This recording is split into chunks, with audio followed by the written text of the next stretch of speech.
So, my dear Miriam, thank you so much for meeting me on Zoom tonight and today for you. Thank you, Seb, for inviting me. I'm very excited. Yeah, I mean, you and I have both been on such an interesting personal journey, Yeah. and I have always been really interested to know a little bit more about your journey. I know some of it, but I don't know much about the work that you have been doing recently Mm-hmm. on childhood trauma, Yeah. um, awareness and coaching. Yeah. And I was wondering if you could tell us a little bit more about what you do now and why. Yes. So, as you know, I worked in many different contexts. I was in Switzerland, in Geneva, where we know each other very well. So I worked in banking, in the UN, and then recently in international development. So I left Switzerland for Canada 3 years ago. Mm-hmm.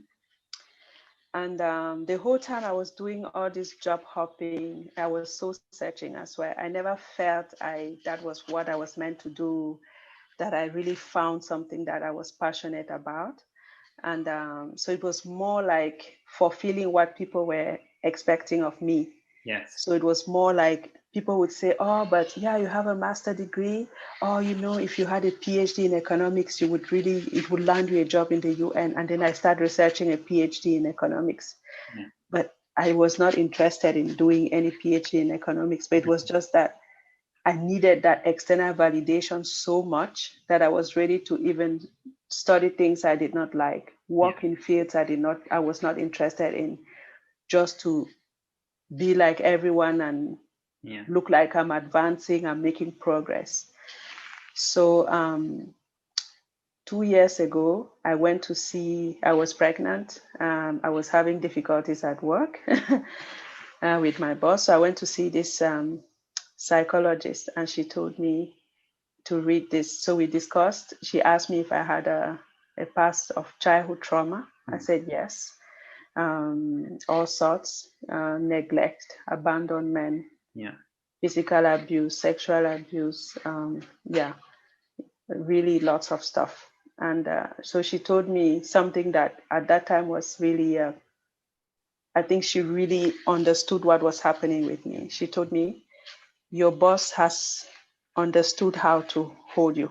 She just needs to make you feel as if you're not working hard enough and you're giving it your all. And then she'll say, yeah, you're almost there, but you're not there yet. And it was really like that. Mm-hmm. She said, you have to set boundaries. She gave me like a 12 pager to read on childhood trauma.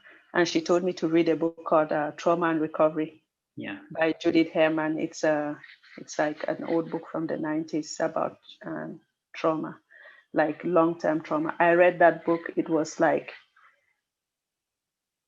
as if someone looked into my mind and wrote a book. It Yeah. was so validating. All the shame, all the guilt I carried all those years, not feeling like everyone, hiding my story from many people, not from you, of course, but from many people, because I was so ashamed. My story was not like other people's. Yeah. And then all of a sudden it was explained from trauma, the way we are structured, the way we are people pleasing, the way we are not ourselves, the way we project this fake self in society, Yeah. but then we are ashamed of our real self that we keep under wraps because we think, oh, if people know who I am, no one will like me, everybody will run away from me, all of that. So for me it was fascinating. So I read that, and then I discovered this website called aces.com. It's adverse childhood experiences.com. It's it's a test, like 10 questions on adverse childhood experiences, and then you see if you experience childhood trauma or not. So I started reading about trauma, and then so trauma is actually just a wound, Mm. like an emotional wounding. Yeah. So they say there's big T trauma and small T trauma. The big T trauma is when um, it's like an accident, a disaster, something happens all of a sudden. Someone's house burns down, And then the small T trauma is the drip drip one. It's the one you go through over years. Mm. Could be abuse all through your life, all through your childhood, that you were not loved properly, that you were not emotionally nurtured, all that. Yeah. So it's like a long-term thing. So it follows you into adulthood. So it And it shows up in your, sounds a lot more vicious yeah, because you're probably not aware that you're experiencing all that, right? yeah, yeah. And yeah, it's sometimes like what you didn't get, if you don't even know it's not normal, you don't even know you think it's your fault, that you Yeah, just feel, I always said it was my fault, yeah, yeah. because there's the obvious abuse, physical abuse, sexual, but there's also what is not obvious, what was not there. Mm-hmm. When the nurture was not there, the emotional availability of parents was not there, all of that, it still have the same effect as when you have the physical abuse, sexual abuse. It leaves the person with low self-esteem, Yeah, low self-worth, yeah, self-loathing, yeah, you feel not, you feel as if everybody is better than you, everybody knows how to live life better than you, and then you're ashamed of it, and then you hide it. yeah, It's a lot of suffering. It's yeah. a lot of suffering. Since I've discovered this, it has helped me so much shift my negative core beliefs. Mm-hmm. And I used to tell myself, um, that I'm not worthy of love. I'm not worthy of anything good. Were But you this is, aware of that pattern, or did something happen that made you realize what you were telling yourself, maybe even unconsciously? I was always aware of how I spoke to myself.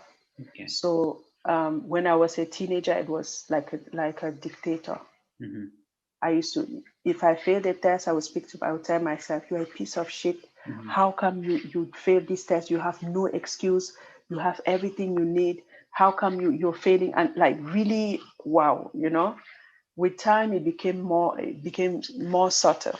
Yeah. You know, Today, I think it's still there, but it's not as, it shows up in guilt, Yes. in guilt, uh, not shame, guilt. If, for example, I want to, I don't know, I want to drink a bottle of wine. I don't drink a bottle of wine. Let's say I want to drink a glass of wine. I'll say, "Oh, but have you cleaned the house? Have you folded your laundry? Have you, as if I have to deserve it." Right. So I'm noticing the patterns. It Mm. doesn't mean that I have found solutions for them, but like I'm noticing it. And then that core belief that I'm not worthy, that is shifting. That has shifted. I know that every human being, when you're born, you're worthy. You don't gain your worth from doing anything. Because for me, for the longest time, it was, if you do something, you're worthy, right? Yeah. If you if you gain your master degree, you're worthy. And the funniest thing is that I never judge other people with that standard. I would never see a human being and say, "Oh, that woman, she didn't go to the university, she's not worthy." No, one day, like nothing. I see them as a human being. I would just focus on the connection and nothing else. But Yeah. for me, you have to do this, you have to do this, you have to, yeah. Yeah, you are your hardest judge. And I can really relate to that because I also come from a place where I feel that I did lots of things and I studied. I was in a career that I realized today was not what I really wanted to do. Yeah. But it took me a lot of time to understand that. And Mm. a little bit similar to you, I was always looking for approval. So I was doing things to please other people and to feel loved, accepted. Yeah. Yeah. Yeah. Um, And was it easy, for example, people around you, your family, was it easy like facing them when you knew that this was not going to be your path? You would choose a path that is more faithful to what you are inside. Was it easy for them to accept, or were you at peace with the fact that? I would say that no, it wasn't easy for them to accept at all. And today I still feel that my close family members don't really understand Mm-hmm. what I went through and what I'm going through with this change I'm trying to make. Mm-hmm. But it really took a lot of time, even for me, to understand that this was Mm-hmm. not what I wanted to do, Yeah. because I feel that even I wasn't aware. I was so dependent on Mm. other people's opinions Yeah. that Yeah. I didn't even know I could have one myself. Yeah. Yeah. That for me is the hardest. The hardest, maybe the biggest realization. Mm-hmm. To Yeah. really allow myself to say and to think, uh, this is what I want to do now, and that's the direction I'm going to take because I decided, and it doesn't matter Yeah. what other people think. Yeah. Because at the end of the day, we have to live with ourselves, right? Yeah. So we don't live with what this and this person think of us. It's with ourselves. It's we when we are in our bedroom, it's with our emotions. What other people think of us, it will not comfort us if we don't think good things about ourselves. So yeah. So it's really like gaining the courage to stand in our own path and to continue to take the path we want to take in life. But it was very complicated. But I'm so happy to be at this point, where I can see all the things I did, and then now I'm like, okay, this is the path I want to take. What would you say brought you there, to this place where you're saying now, I am actually grateful for the journey? Yeah. When you think about the pain and everything that you had to go through, Mm-hmm. come to the realization, was there something that shifted in you that Mm-hmm. allows you to look at it today with different eyes? So when that psychologist gave me that book and I read it and I saw that the way I reacted was the result of what happened to me. Not that I am inherently bad, as I always thought, and that things happen to me and they have consequences. That was the first shift for me. Mhm. So in that, the fact that I have problems trusting other people, I don't feel I belong. I have anxiety. So I started seeing how this could lead to this.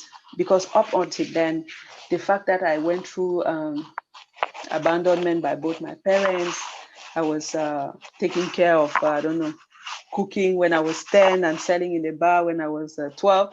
All of that for me, yeah, it's difficult, but yeah, life is difficult. Yeah.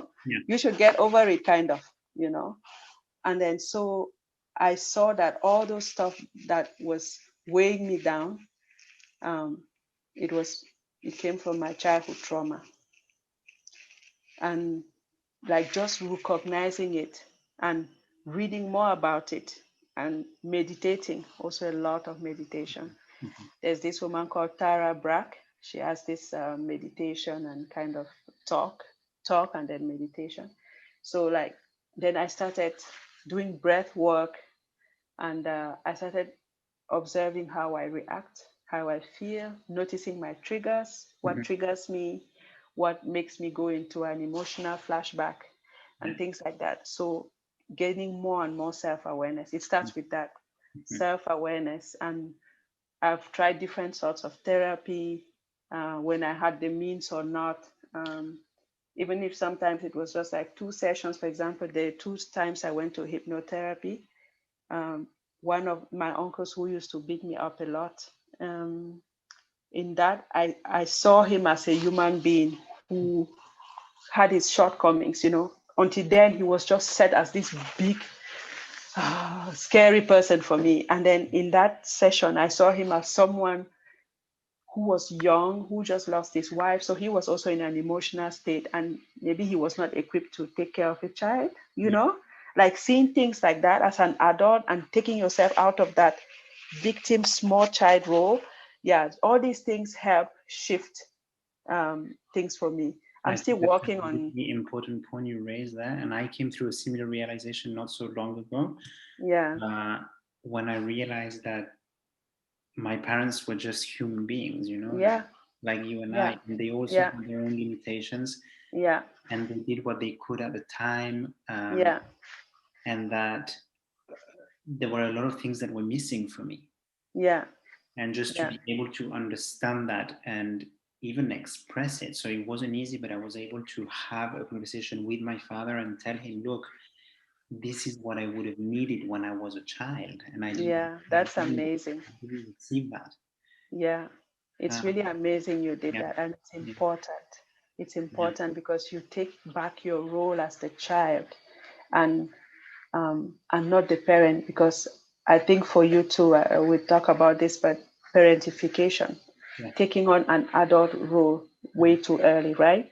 I had that. And even when I was reunited with my mom when I came to Switzerland at 13, I still had that role. Like I would be feeling really bad, but I wouldn't want to let my mom know because I didn't want it to hurt her. yeah, It's only last year when she came to live with us that I told her everything I went through, how I felt helpless as a child because there was no one to talk to. mhm, And even though it hurt her, I told her, you have to listen to this because it's important for me. I have to take back my role as a child. So yeah, it's important you did that. You did great. yeah, yeah. So did you experience any parentification growing up? I do feel that I had to take a lot of responsibilities, and that I did try to please my mother in ways that were not Mm-hmm. my responsibility as a 5 or 10-year-old child. Yeah, yeah. That's definitely a parentification. And this, when it happens like this, we don't honor our needs. We don't follow our developmental stages because we are already in service of the family, right? And so we become adults. We don't really know what we want in life Right. because Yeah. we didn't have time to experience, do crazy things. We were so serious doing this, doing that. And Mhm. yeah, Yeah, you and totally forget yourself. yeah, yeah, You forget who you are, you forget what you like, you forget what you want. yeah, And yeah, this is what took so much time for me to find, you know. yeah, I had to yeah. do a lot of work to really learn to reconnect with myself Mm-hmm. and my emotions and what I wanted and what made me happy, basically, and not somebody else. My life was worse than my mother's. Yes. And it was because my mother's trauma was never processed. She never had the tools to process her trauma. Mm. And so it impacted us even worse than the life she had, you Mm. know. How Yeah. was it for you to realize what your life had been, to become aware of the trauma? Because for me, uh, as a young adult, I feel that I woke up. Yeah. If I think about my childhood, Mm-hmm. I thought I had a very happy childhood. Mm-hmm. And today I have to realize that most of the time, probably yes, I was in a Mm-hmm. very safe country and I had both of my parents present.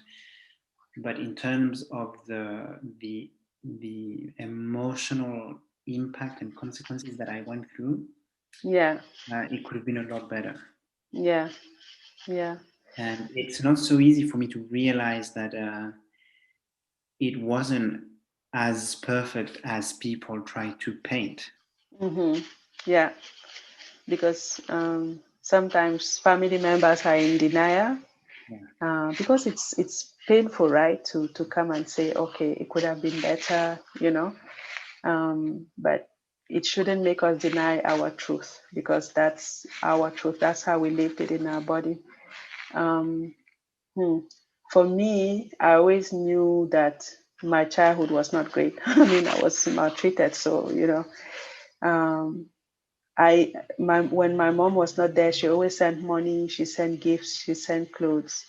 And then all the kids were like, oh, I want to have this that you have. Oh, you have a camera. And all I wanted was like to give them everything I had and go spend one day in their home and be pampered by their parents and be fed, and not be forced to cook, sell in a bar and things like that. So I was already conscious of that. But as soon as I came, it's also the stories they tell you.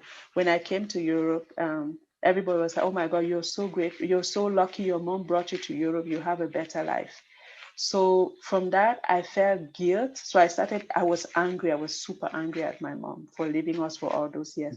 But I felt I had to hide it. Yeah. Not to hurt her, and because I would be the ungrateful child.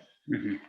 Yeah, so it was really, really painful. So my anger would come up at really random moments. Like if there was if we were like having dinner with other people and she would when I ate, apparently I forgot to drink water, she would bring a glass of water and give it to me to drink.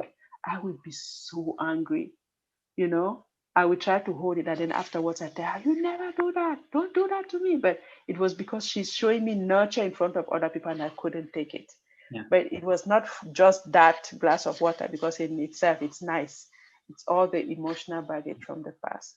Yeah. Or when she would tell me, I'm proud of you when I passed her exam. So I would tell her, you can never say that. You don't know why I'm doing it. And she was like, whoa, I just said, you know, but it was not the fact, it was all the hurt that I couldn't express. So Mm-hmm. like with little things, I would get upset, like overly upset, but it was not for that thing. It was for all the stuff I could never say, because I was so scared to be, because they say you have to respect elders in my culture. You have to, Yeah. so all of that, and all the family telling you, oh, you're so lucky. I had an idea of the life I wanted to have for myself. Yeah. So I put all that energy into that, into, my mom was married at 14. So I'm like, okay, I'm in Switzerland. I have the chance to go to school. I will make something and make a life of my own that doesn't look like hers. I have the chance, the opportunity. But the emotional baggage was there. And actually, school helped me manage all the overwhelming emotions I had inside. Mm-hmm. It was, so I was very perfectionistic. Perfectionism, like I needed to control everything. So school was my, Right. like the, yeah, le fil rouge, you know, the Yeah. stable thing in my life. The only stable thing in my life was school. So when I finished school, it was a disaster. Yeah, Do I you think feel for you too, it was a, it was also a way to unconsciously, obviously, because I feel that this is what happened to me. I also buried myself in my studies for many, many years. yeah, Uh, Probably because I didn't want to admit uh, what was not right, or I didn't want to give her it's, space. mm-hmm, Right? yeah, It was about hiding all those emotions, and so uh, I feel that I kept myself busy to make sure oh yeah, I wouldn't go there. oh yeah, for sure, for sure. It was good. School was so busy. It kept, when I was not at school, I was working, you know. I remember for my bachelor's degree, I finished my exam at 12. At 2 p.m., I was at the lawyer's office doing my summer job. Yeah. 2 hours, you know, just the time to, I didn't sleep the night before, but Yeah. just the time to go, you know, to the center of Geneva, and then I started my job. But that kept me busy until like I graduated with my master's degree. Then it was, that intense rhythm wasn't there anymore, and I really had a breakdown. Let's not Yeah. yeah. So that's Yeah, what I was going to say, is that you can only go like that for a yeah, certain amount of time yeah, until it just explodes, right? And yeah, and that's true. I also went through a nervous breakdown, Yeah, yeah, and unfortunately, I mean, today uh, I also realized that my body and my mind had given me many, many yeah, signals, and that I yeah. ignored them because I Oh didn't yeah, want to feel it. yeah, yeah. We were not ready to face it, huh? Yeah. I mean, I knew I was not facing anything. Everything that happened, I would just press it down Yeah, and kept going. It was kind of survivor too, because sometimes when your basic needs are not met, um, you cannot tackle the emotional needs. When you're there struggling to, I don't know, to pay rent, to pay your student rent, and then to buy food. So you just have to survive, right? That's how I did it. Just kept going, going, going. And then when school was finished, no, the last year of school already, I couldn't do it anymore. I couldn't repress. School didn't, yeah, I was crying a lot. I was crying a lot. And then before my last exam, I had a really big nervous breakdown. And then I didn't study for my last exam, which is, I mean, like, Unbelievable for you. which, yeah, unbelievable for me, really. That's the word. Yeah. But it happened like that. And when I started work, it was after the economics crisis in 2008. So I started work in 2010. I didn't find the work I liked, so I was very ashamed. Like, I felt like a real failure. And I went to see this doctor, like a general doctor. I went there and I told her, oh, everybody's moving, they're having great careers, and then I'm working in the back office of this bank. I don't like it. And then she said, but mademoiselle, you are not your job. I nearly collapsed. You are not your job. There is what you do and who you are. Oh my God, how come I did not know this? So can you imagine? Something so simple I did not know. Oh my God. Yeah. Put a picture of this guy in your house now. Yeah. It's a lady. Yeah, I should put her picture. Can you imagine? She just told me, mademoiselle, vous n'êtes pas votre travail, you're not your job. There's what you do and who you are. You Who just could have thought? Yeah. Wow. And yeah. your worth doesn't depend on your job. I was like, Yeah. oh my God. Can you imagine? Yeah. Big truths like that. It Yeah. seems so simple. Yes. But when you're not constructed like that, even the basics like this, you don't know. Yeah. Yeah. How was the transition for you from school to work? It was very hard actually, because I also had a very clear idea of the career I wanted to have. Mm-hmm. But life decided differently, because I failed my very final exam in my legal career, Mm-hmm. which meant I could not continue, and pursue the job in the firm that I was supposed to work in. Mm-hmm. So my world collapsed. That Yeah. it really did, and I ended up unemployed, and then I had to build myself again. Mm-hmm. And that's when I left my hometown and I started trying to rebuild myself. But I was really acting from a place of fear. So, Yeah. you Yeah. know, in my mind, all I had to do was to find work immediately, Yeah. Mm-hmm. because I just couldn't bear the idea of being unemployed, because to Yeah. me it meant failure. Yeah. And society tells everyone around you, make you feel that's what it is, right? Yeah. So I felt that I had to repair that image as fast as possible. Mm-hmm. And that's when I started working very hard without ever addressing the emotional pain I had just been through. Mm-hmm. I just got back on my feet thinking, that's it. Yeah. I'm just going to ignore this. And well, like you said, there was a moment where I wasn't able to suppress it anymore. Yeah. And it all came out a few years later, Mm-hmm. uh, Yeah. when I had to stop because I was medically no longer able to go to work. Yeah. Yeah. Yeah. And only Yeah. then, because I had no other choice, I had to accept to stop and to start being kinder to myself. And that's when I started to do all the inner The work, work. Yeah. to understand what my needs were. Yeah. Yeah. Yeah. Even knowing yourself, I didn't know myself. I just followed, oh, these people are doing this. Oh, this looks good. Let me do this too. But I didn't know what I wanted, Yeah. Yeah. I was not connected, as you said before, I was not connected to myself. Mm-hmm. I had an intuition, but I wouldn't listen to it.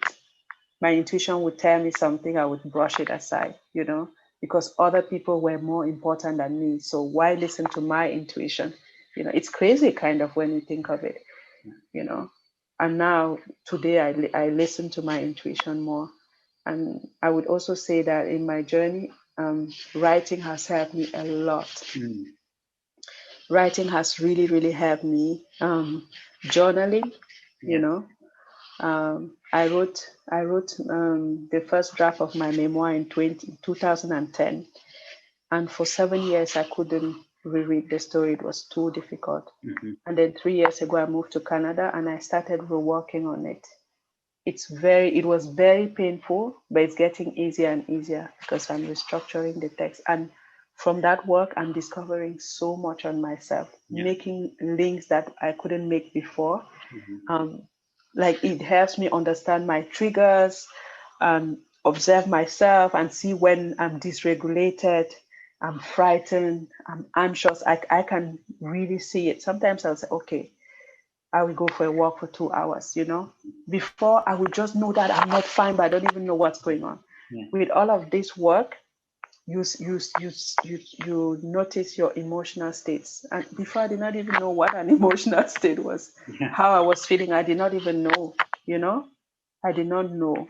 Yeah. And so that's how I came to this work. For me, it's become a passion because I think there are so many people out there who have all sorts of trauma from childhood, emotional neglect, um, physical neglect, abuse, all of this, and it makes you can run from it for a while, but you cannot run from it forever. Mm-hmm. And those who don't address it, you can see people they're doing so well, they have this flying career, and they reach, and then they get to 40, they start drinking and they mess it all up. Yeah. It's from childhood trauma. Yeah. You sabotage everything you built because that emotional wound, if you don't address it, it will come and spoil everything at one point. Yeah. Yeah. Well, So because I mean, I do believe, and I see from people around me that they have not, most of the people have not understood that they are not their job, like you just said, yeah, yeah, you know? yeah. It's So, crazy, yeah. Who are you without your job? yeah. Who are you without your job? If you can answer that question peacefully, Mm. you know, and you can stand in society and say, I don't do anything, and you don't feel bad, you don't, whatever people think is their business, then you're good. If you're not there, try to like do some soul searching, Um, these things they follow us. I sometimes go to this. There's a 12-step program. It's like Alcoholics Anonymous, but it's for people who grew up in alcoholic families and dysfunctional families. It's called ACA, Adult Children of Alcoholics and Dysfunctional Families. Because of the pandemic, they have meetings online. So if you go on their website, aca.org something, you can find meetings all Mm. over the world in your time zone. It's a Zoom, there are Zoom meetings. When you click and join, you hear people talking about how the consequences of their childhood trauma. You see people who are 60 years old, 70 years old, they're still crying about their trauma. Mm-hmm. A dad shared that he told himself he will never be like his mother. Mm-hmm. And then he saw himself screaming at his daughter with the exact same words his mother used to scream at him. So he knew he had to do some work. So for me, if you don't process that trauma, it doesn't only impact you, it impacts everybody around you, Yeah. your partner, your kids, everybody. Yeah. They say the time heals all pains. No, trauma doesn't go away Mm-hmm. because trauma keeps you stuck in somewhere in time. That pain, it's still as if it was now, even if it happened 30 years ago, 40 years ago. If you don't walk through it, you have to face it, go through it, have breakdowns, but do the work and come out on the other side. And how do you do the work? This is the interesting part, because so me, what I do with my clients is that I take them through hypnosis, and I use this rapid transformational therapy Mm-hmm. to guide them and take them back to the event and to the Yeah. difficult experience, so they can revisit that event and change the meaning that the event had. Mm-hmm. Yeah.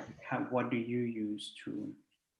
That's I love that approach. It's a fantastic approach. I work more with core beliefs, how to change core beliefs. mostly through journaling, and mostly to make someone aware of where the problem lies, because I think awareness is the first step. So mostly like unlocking people's brain to see that it's a cycle, and you have to break it, Yeah. And then I would say it depends on the cases, right? Some people would need therapy, and some people, would need coaching. That's where I come in. When you change the way you react, you function, it changes the way people react to you. The way your kids react to you, your partner. It changes everything around you. So if I can help someone make that shift, it will make me really happy. And so many people don't express anything because they feel shame. I was ashamed too. Yeah. Until the end of last year, where I'm like, well, these things happen to me. It's not what is wrong with me, it's what happened to me. There's nothing wrong with me, but things happen to me. Yeah. And people need to understand that it's not something wrong with you. Something happened to you, or did not happen to you in the case of neglect. And these are the consequences. So what do we do today to make you turn your life around and live, a fulfilling life? That's the goal. Yeah. Because there are tools out there. There are many things you can do. Many things, even through journaling, working on self-esteem. There are so many things. Even the partners we choose, our trauma state makes us choose this partner or that partner. There's something called trauma bonding, where you bond with someone, but it's your trauma you're bonding with. So it could still be your real partner, but when you realize these things, then you shift things to make it a more fulfilling relationship. Yeah. It's just about having the courage to connect with your emotions and welcome them rather than suppress them. When you start doing this work, you can really discover something quite magical. Yeah. And you get such a precise understanding of who you are. Yeah. And you uncover layers and layers and layers. It shifted my relationships in my family, and for the better. For the better. And but it takes courage. It takes courage. Sometimes you don't know what's going on, but you keep working at it, and then all of a sudden you understand, and all the things that made you feel a bit stuck or so, you see them going away with the work. So, and then you find yourself just free. And in this pandemic, in these times, we need emotional resilience, and this is building it. On doing those shaky foundations that and putting something solid in place, makes us emotionally resilient. And in this new world we are getting into, because this post-pandemic world will be a different world from what we knew before. Things will not go exactly back to normal as we know. We need emotionally resilient adults and children. So and it's a great time to do the inner work. Oh yeah, most certainly.